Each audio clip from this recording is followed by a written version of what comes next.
Kdo piše mojo usodo? Odgovor na to gotovo poznate. A upam, da vas bo kot mene ta kaplja navdušila z dognanji kvantne znanosti, ki jih intuitivno gotovo že poznate in ki pojejo hozano naravnosti in mehkobi organskosti, obenem pa sporočajo, kdo ji vlada. Časi so zares posebni iz več razlogov, gotovo težavni, pa tudi obetavni. Zdravo jih ne pridem mlačna. Preden zagledam zoro novega dne, moram čez preizkušnjo noči, kot zmagovalka. Ta čas ni brez nevarnosti. Učitelj zatrjuje, da je vsak trenutek na življenje in smrt, ne figurativno. Energijsko se odvija neprestano izrivanje svetlobe iz teme in teme iz svetlobe v meni. Koliko vpliva imam pri tem? To je otipljiv, ali naj rečem, mesen pogled na to. Kot človek stojim na točki tehnološkega razvoja, ko vem ravno dovolj, a še ne dovolj, da se lahko resno zavozim. Sem za videnje stanja stvari. Misel, ki vodi tehnološki napredek, je od vira ločena in zaradi tega proti življenju. Ni naprave, ki bi me lahko prepričala, da ji zaupam. Ne zdaj, ko poznam božanskost človeškosti in zakon življenja. Brez poznanja naravne inteligence ni prepoznanja umetne. Tako je moja edina pot naprej, da se zaznavno osamosvojim in prerastem lahkovernost pasivnih ponavljalcev dognanj drugih. Povem brez slabe volje ali obupa, da ne naletim na dušo, ki bi bila optimistična glede človekovega razvoja. S čimer ne pove nič o drugih, le to, da je obupala nad sabo. To se zgodi, kadar se pogled zaustavi na navideznosti dogajanja. Popolnost je lahko le navidezno zastrta tistemu, ki gleda skozi nepopolno misel.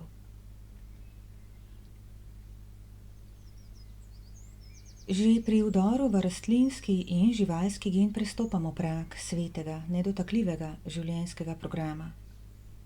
Ko mehansko odremo in z napravami mešetarimo po človeškem genu, brez razumevanja lastne izvornosti, uresničujemo najvišji napuh, ki nam bo puhnil svoj odvraten prdec naravnost v obraz in nam zatresel kolena.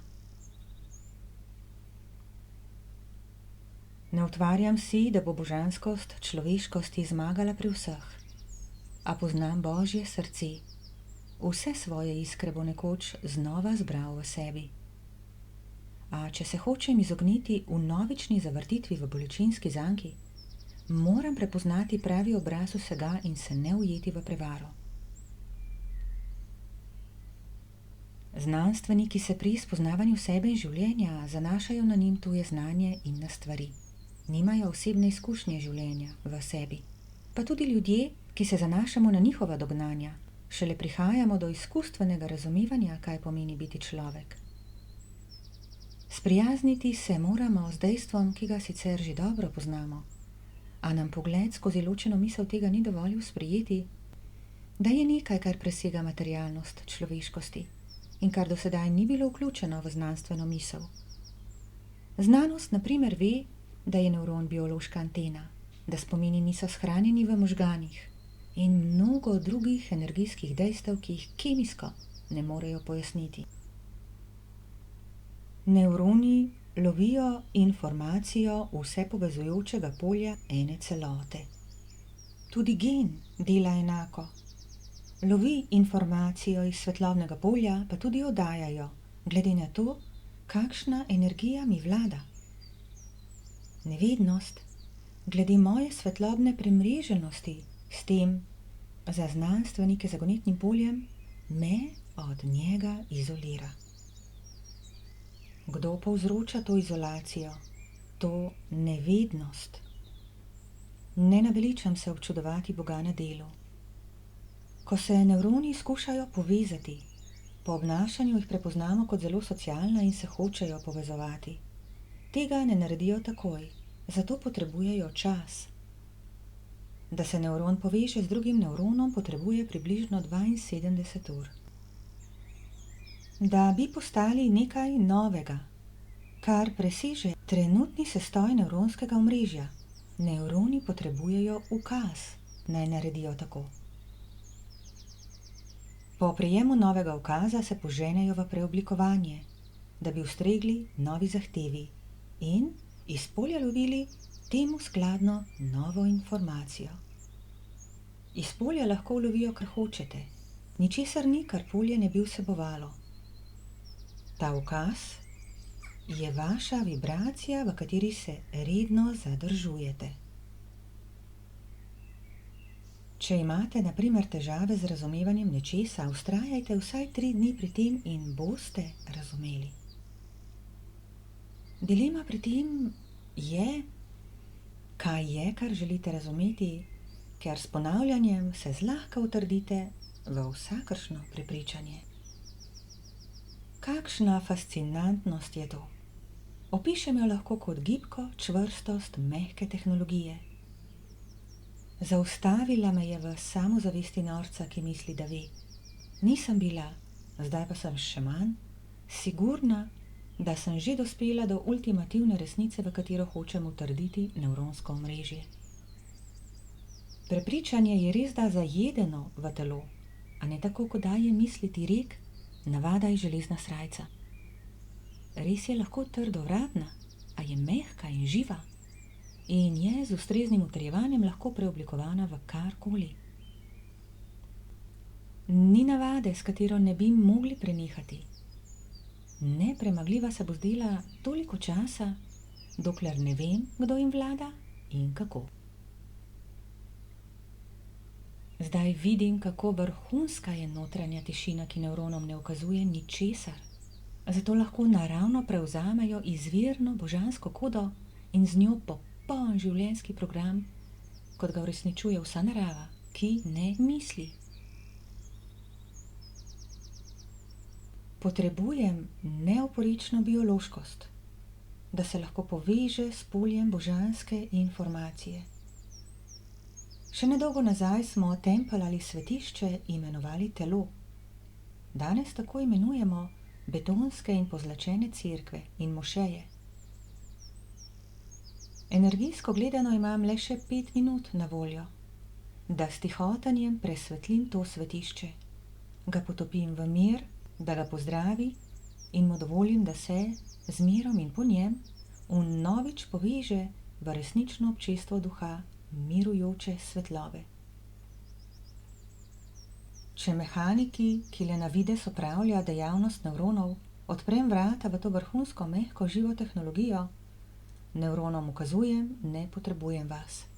In odmrejo. Mehanskost ne diha. In zaradi tega se ne more povezati s poljem. Tako sama, iz nevednosti pasivnih in mlačnih, božanskosti v sebi in v polju ukazujem, da je nočem.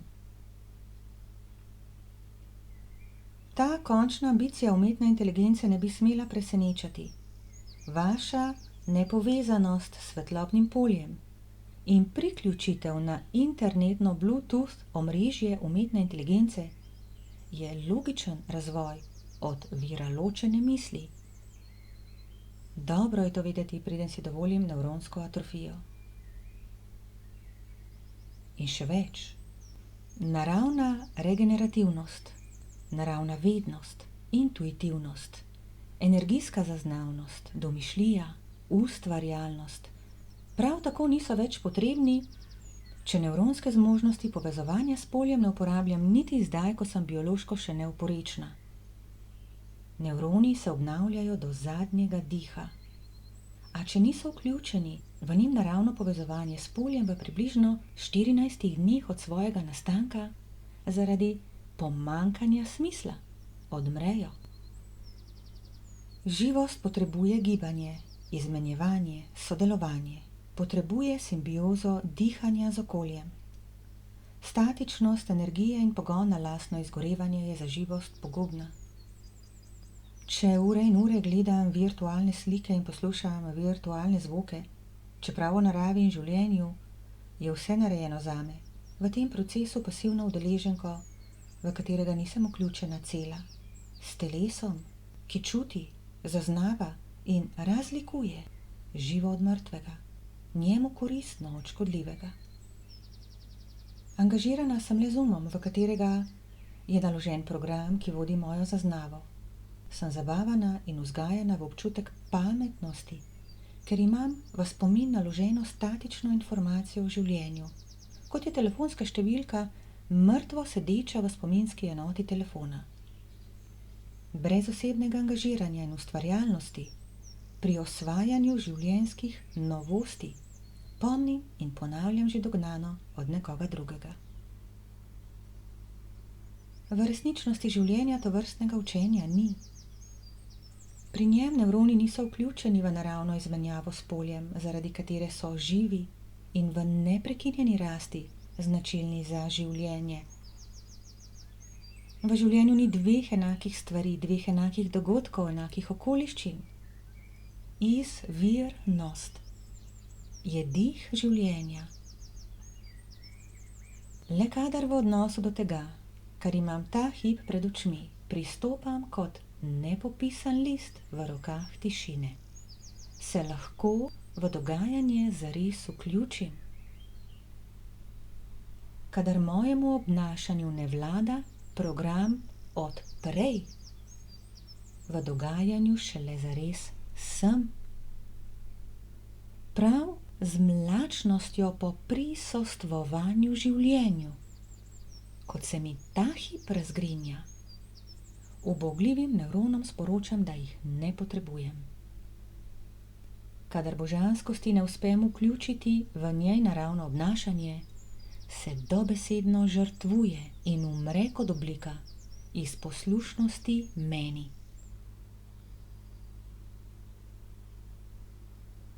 Gotovo ste že slišali za double slit poskus, ki je pokazal, da je zavest oziroma pozornost na opazovano tista, ki povzroči preskok nesnovi v snov. Delci snovi se neprestano pojavljajo in izginjajo iz polja, glede na to, čemu se posvečate. V kaplji biološkosti božanska izveste, da božanskost pomeni zmožnost preseganja zaznavnih omejitev telesa. Če te zmožnosti ne uporabljam, zakrkne. Sama sebi pa onemogočim dostop do vednosti polja. Da smo v poslednjih časih, vam sporočam mnogo dejstev. Med drugim ta, da se sila prevare srdito zaganja v vašo biološkost, kot cilja, ki ga hoče zavzeti od samega začetka. Kdor želi, lahko preveri, kakšni predlogi in že podpisani sporazumi so zunaj, da bi uzakonili transhumanistično idejo za človeštvo že v bližnji prihodnosti do 2030. Dobro je biti osveščen, vendar ne želim bremeniti s to grozljivko, ki spominja na izjemno slab znanstveno-fantastični film, če niste dovolj pri moči, da nanjo odgovorite iz razumevanja popolnosti življenja. Karkoli ločenci napovedujejo, ustvarjajo svojo resničnost in jo bodo imeli. Mene ne gane. Vem, kdo je vladar vseh vladarjev. Vem, kdo ima zadnjo besedo in poznam finte, na katere me tema hoče ujeti v strah za ta mali obstoj, v katerem sem, samo dokler ne poznam lastne veličine. Zato je vse zaman. Ostajam v zaupanju najvišjega. Pogled je čvrsto zazrt v svetlobo, ki tke ta svet in mu vlada z nedotakljivim zakonom luči. Predajam se tihotenju, mirovanju v vedenju in zaupanju ljubezni. Jezus je rekel, da so imeli prvi, ki so hodili njegovo pot, blago usodo napram tistim, ki živimo v poslednjih časih. Človeškost je tako veličastna, Nič me ne more zaustaviti, da je ne bi zaživela, če tako hočem. Ne prepuščam gospostva nad sabo nikomur. Nihče me ne more ljubiti namesto mene. Ljubezen je moje najbolj naravno stanje. Ni predmet trgovanja, zato je ne pričakujem od drugega. Hočem živeti najvišjo različico sebe kot pravkar rojena v čisto popolnost. Prosta travm nevedne preteklosti, lahkotna, svobodna. Ostajam zvesta tej sijajni podobi, zaupam, da sem vredna ohranitve natanko taka, kot sem, brez mentalnih, mehanskih, kemijskih, sintetičnih dopolnjevanj. Ni lepšega od človeka, prebojenega v ljubezni, ni močnejšega od modrosti, ki preraste naivnost ljubečih.